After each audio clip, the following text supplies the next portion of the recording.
Ever been so sure about something like, bro, I've got it figured out. And then one tiny follow-up question hits you, and you're like, wait, uh, hold on. Yeah, that feeling? That's what I mean by shallow clarity. And it's sneaky, because shallow clarity feels amazing. It feels like you just cleaned your whole brain with Windex. So when I say shallow clarity, I'm talking about this super common thing where something sounds crystal clear, but only on the surface. Like it's a perfect explanation, a perfect opinion, a perfect plan, until life pokes it even a little bit. It's like seeing water that's crazy clear and you're like, dude, that's beautiful. Then you step in and it's ankle deep. That's it. That's the whole lake. And the wild part is, you usually don't realize it's shallow until you're already standing in it. All right, let me break this down like we're just on a couch, avoiding whatever we're supposed to be doing. Point 1.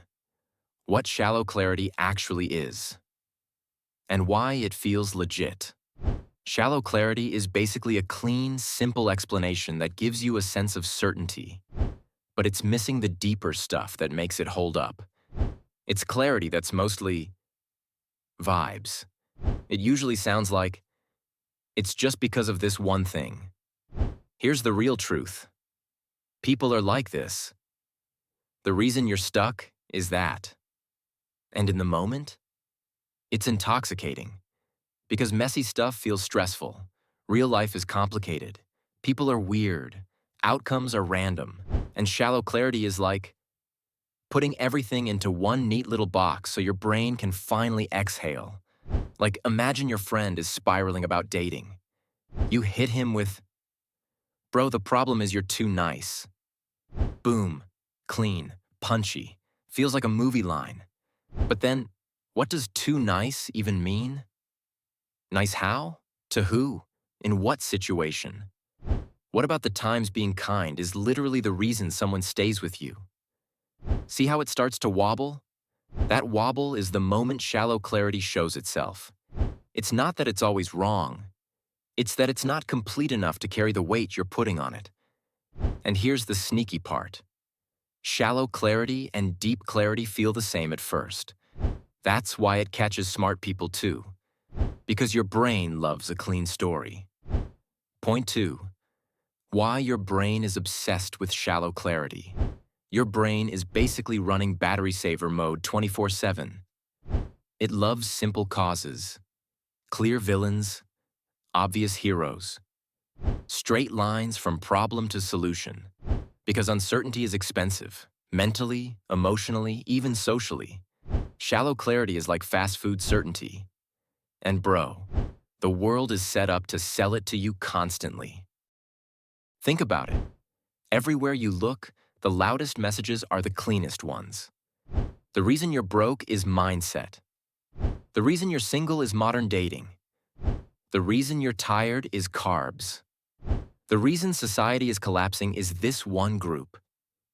The reason you're unhappy is you don't grind hard enough.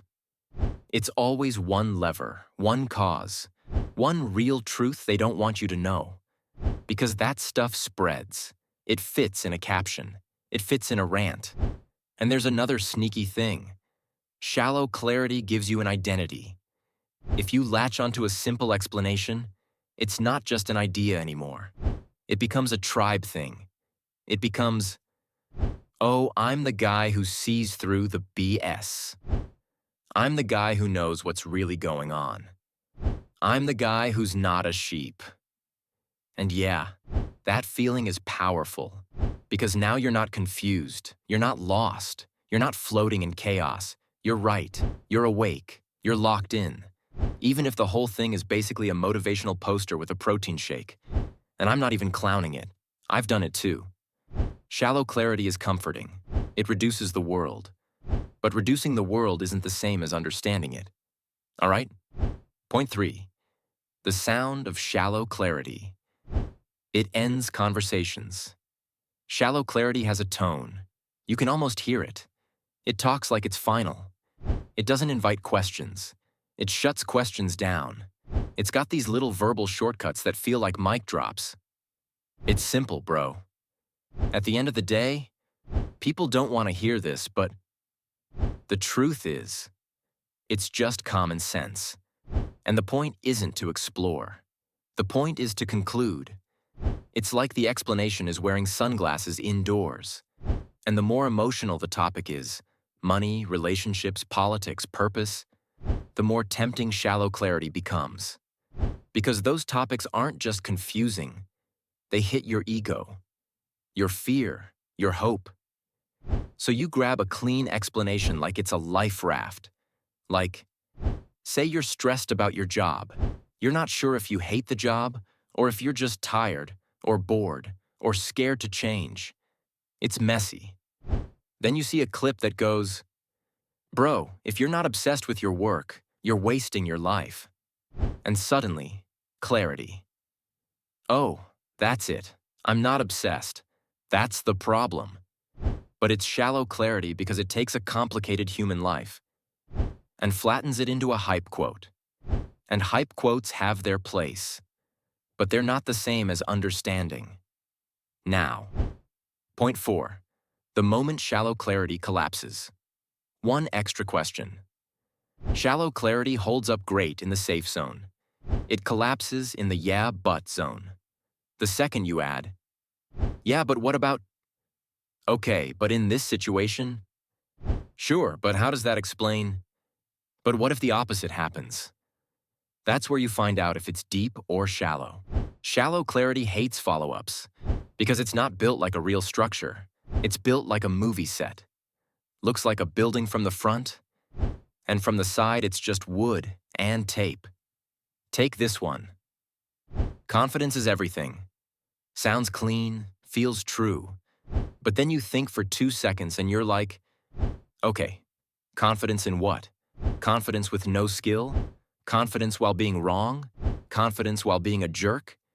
Now confidence is everything turns into confidence is a thing. Still valuable, but not this magical master key. And shallow clarity usually breaks in 2 ways. 1. It starts adding random extra claims to patch the holes, like duct tape on a cracked pipe. It becomes this chain of, well, yeah, but also, until it's not simple anymore. 2. It gets defensive. Because if your certainty is built on a shallow idea, a follow-up question feels personal. Not because you're fragile, because the whole structure depends on staying unchallenged. And bro, this happens to regular people, smart people, successful people. It's not about IQ. It's about the fact that clean stories feel safe. But safe isn't always true. Last piece. Point 5. What deep clarity feels like compared to shallow clarity. Deep clarity usually doesn't show up as a mic drop. It shows up like, okay, so it's mostly this, but it depends. Deep clarity has room for trade-offs, exceptions, timing, context, and the annoying truth that it can be 2 things. And that can feel frustrating because it's not as satisfying as the simple story. Shallow clarity is a clean yes or no. Deep clarity is like, it's a yes, if these conditions are true, and it's a no, if those conditions are true. And when you hear deep clarity, you can ask more questions without the whole thing collapsing. It doesn't panic when you poke it. Also, kind of funny, deep clarity often sounds less confident than shallow clarity, because deep clarity doesn't need to cosplay as certainty. Shallow clarity is loud because it has to be. Deep clarity can be chill because it already accounted for complexity. So, yeah, that's shallow clarity. It's not always wrong. It's just not deep enough for how sure it makes you feel. It's certainty that's a little too clean, a little too perfect, a little too eager to end the conversation. And if you've ever had that moment where you were confident, then one question turned your brain into the spinning beach ball of death. That's not you being dumb. That's just you catching shallow clarity in the act. And yeah, if you vibed with this and you want more straight talk like this, hit like, subscribe, and drop a comment with a phrase you've heard that sounds true, but might be shallow. I'm genuinely curious what you've got.